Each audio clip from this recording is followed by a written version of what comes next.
Kasama na riyan ang mang-aawit na si Lay Franzani. Sa lahat po ng ating mga manonood, especially sa ating mga young artists na mayroong mga talent dyan sa pagkanta, just keep it up lang, show what you got, and be yourself. And of course, if you're very successful already, stay humble. Inilala rin ng local singer and humanitarian advocate na si Miss Lay Maniego dahil sa pagtulong nito sa vulnerable sector. I'm so very overwhelmed kasi this is my first time na magkaroon ng awards as the most outstanding humanitarian advocate.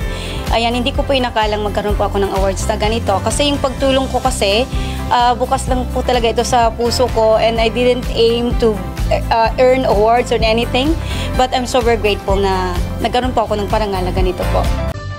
Matagumpay na naisakatuparan ng Metro Excellence Leadership Awards ang Gintong Pamanang Lahi 2023. Ginanap ang katatapos na awards night itong Sabado ng gabi, 22 ng Hulyo 2023 sa Crown Plaza Hotel, Manila, Galleria. Layo nito na bigyang pagkilala ang may malaking kontribusyon sa ating komunidad. Yung mga pinaparangalan natin dito ay yung mga tao. Layo nito na bigyang pagkilala ang may malaking kontribusyon sa ating komunidad.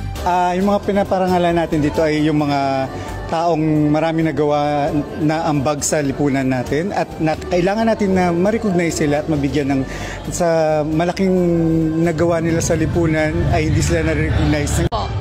Para sa Diyos at sa Pilipinas kong mahal, Charity Valdez, SMNI News.